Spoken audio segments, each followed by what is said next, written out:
اعوذ باللہ من الشیطان الرجیم بسم اللہ الرحمن الرحیم الصلاۃ والسلام علیک یا رسول اللہ وعلی آلک واصحابک یا حبیب اللہ۔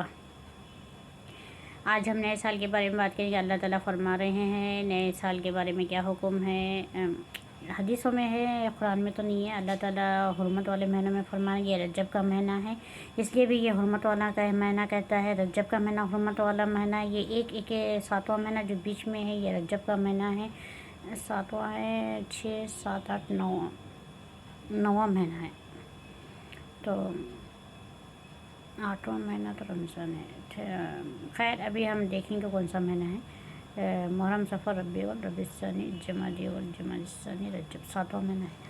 تو 7واں مہینہ یہ رجب کا ہے، حرمت والا مہینہ ہے۔ قرآن میں ہے، سورہ انفال میں اللہ تعالیٰ فرما رہے ہیں جب سے زمین و آسمان بنے 12 ہی مہینوں کی گنتی ہے۔ ہم چاند کے حساب سے چلتے ہیں، عیسیٰ علیہ السلام کو زمانے عیسائی لوگ وہ سورج کے حساب سے چلتے ہیں۔ اللہ تعالیٰ فرمائے سورہ انفال میں ان عدت الشہور عند اللہ 12 شہرا فی کتاب اللہ یوم خلق السماوات والارض منها اربعۃ حرم ذلک الدین القیم۔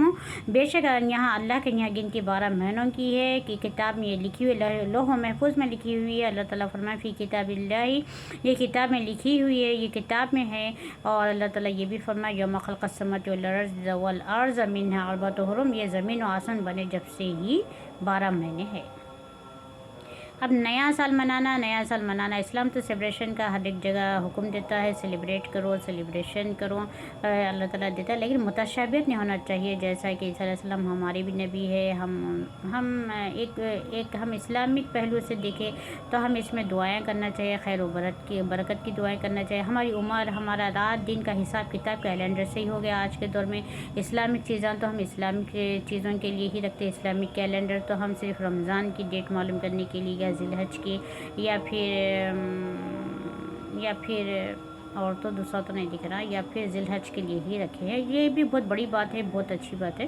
خیر ہم دونوں کیلنڈروں کے اس وقت فالو کر رہے ہیں، تو ہم دونوں کے حساب سے تو ہمیں دعائیں دینا چاہیے۔ اس میں کیک کاٹنی ضروری نہیں ہے، دعا دینا چاہیے، متشابہت نہیں ہونی چاہیے۔ جیسا محرم کے روزے متشابہت نہیں ہونی چاہیے، پہلے محرم کے روزے فرض تھے، بعد میں پھر رمضان کے فرض ہو گئے تو محرم کے کینسل ہو گئے وہ۔ لیکن جب صحابہ کرام رضی اللہ عنہ دیکھتے کہ محرم کے روزے یہودی رکھے ہیں تو حضور کریم صلی اللہ علیہ وسلم کو فرمایا، تو حضور کریم صلی اللہ علیہ وسلم فرماتے اس کے زیادہ حقدار ہم ہیں، کہ ان سے موسیٰ علیہ السلام ہمارے بھائی اور نبی ہے۔ نبی ہونے کے لحاظ سے ہم ان کو نبی ہی مانتے، خدا نہیں مانتے۔ یہودیوں کے ساتھ موسیٰ علیہ السلام کو خدا نہیں بولتے، عیسیٰ علیہ السلام کو خدا نہیں کہتے، تو موسیٰ علیہ السلام ہمارے نبی ہے، ہمیں اس کا روزہ رہنا چاہیے۔ تو 9 10 کر لو یا 10 11 کر لو، وہ لوگ خالی 10 کا رہتے ہیں یہودی، تو ہم 9 10 کا رہتے ہیں یا 10 11 کا۔ اس میں متشابہت نہیں ہوتی، کرتے ہوئے بھی نہیں کرے جیسا ان کا کام۔ تو ہم نیا سال بھی ایسے مناتے ہوئے بھی نہیں منائے۔ جیسا ہے اب رہا سوال رجب کے مہینے کا، حرمت والے مہینوں کا۔ حرمت والے اللہ تعالیٰ فرما رہے ہیں 4 مہینے ہیں، رجب، ذی القعدہ، ذی الحج، محرم، 3 مہینے ایک ساتھ ہے، ذی القعدہ، ذی الحج، محرم، اور رجب ایک بیچ میں ہے۔ یہ حرمت والے مہینوں میں جنگ جدال نہیں ہے، گناہ کے کام نہیں ہے، اور نیک کی کاموں کا زیادہ اثر ہے۔ اللہ تعالیٰ فرمائے حرمت والے چیزوں کی قدر کرو۔ اللہ تعالیٰ اور ایک جگہ بھی فرما رہے ہیں حرمت والے مہینوں کا لحاظ وہی کرتے ہیں جن کے دلوں میں تقویٰ ہوتا ہے۔ سورہ حج میں ہے وَمَن يُعَظِّمْ شَعَائِرَ اللَّهِ فَإِنَّهَا مِن تَقْوَى الْقُلُوبِ، اور ایک جگہ ہے سورہ حج میں ہی وَمَن يُعَظِّمْ حُرُمَاتِ اللَّهِ فَهُوَ خَيْرٌ لَكُمْ عِندَ رَبِّي، یہ حرمت والے ادب، حرمت والے چیزوں کا وہی ادب کرتے ہیں۔ حرمت والے وہ تو سورہ مائدہ میں حرمت والے کیا چیزیں ہیں، مہینے، حرمت والے مہینے، حرمت والے قربانی کے جانور، حرمت والے حاجی لوگ ہیں جو کعبہ شریف کو جاتے ہیں، حاجی بلکہ نہیں جو عمرے کو جاتے ہیں وہ بھی لوگ حرمت والے، عزت والے لوگ کہتے ہیں، عزت والے گھر کو جا رہے ہیں۔ اللہ تعالیٰ فرمائے میرے عزت والے گھر کو میں عزت والے لوگوں کو ہی بلاتا ہوں، جس کو اللہ تعالیٰ چن لیتے ہیں، جن کو اللہ تعالیٰ پسند فرماتے ہیں، وہی لوگ حج و عمرے کو جاتے ہیں۔ اس میں حج عمرہ نہیں مینشن کیا، بیت اللہ بول کے مینشن کیا، بیت اللہ کو وہی جاتے ہیں جو حرمت والے مہینوں کا لحاظ رکھتے ہیں۔ اور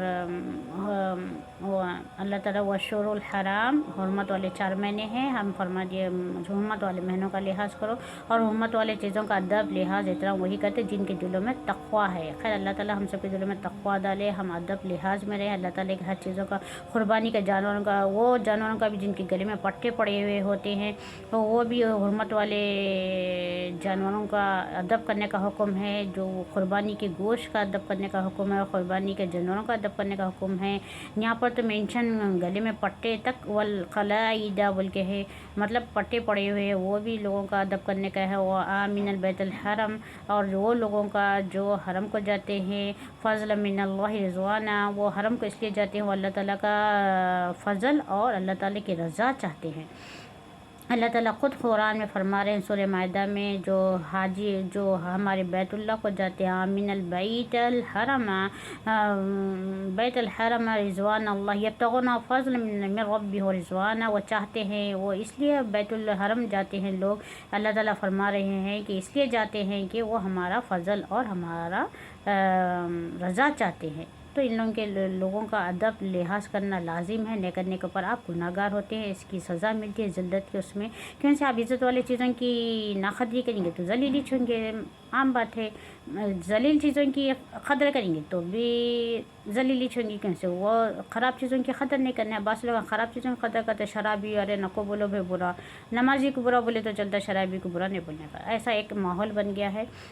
پھر نمازی کے ساتھ تو آپ کس قدر اچھے طریقے سے ادب اخلاق میں رہنا چاہیے، ایک اچھے انسان کے ساتھ، ہمیں اب اس کے دل سے لینا دینا نہیں ہے، اس کے گھر میں کیا ہے، اس کے باہر کیا ہے، وہ اس کی زندگی میں کیا ہے، ہمیں ایک اچھے انسان کے ساتھ اچھا برتاؤ کرنا لازم ہے، اور برے کو برا کہنا بھی ضروری ہے تاکہ وہ برائی سے بچے۔ 4 لوگوں میں نہیں تو نہیں، اکیلے میں بولو، اگر نہیں سنا تو جب 4 لوگوں میں بولنے کا ہے، بچے کو تو 4 لوگوں میں بولو، بیچ میں بولو۔ چھوٹے نے سے ہی یہ حکم ہے، نیکی کا وامر بالمعروف ونہی عن المنکر، نیکی کا حکم دینا، برائی سے روکنا، یہی سب سے بڑی نیکی ہے۔ خیر اللہ تعالی ہم سب کو اس سے نیکی کی کرنے کی طاقت، قوت، عزت، حکمت عطا فرمائے۔ ربنا تقبل منا انک انت السمیع العلیم انک السمیع الدعاء۔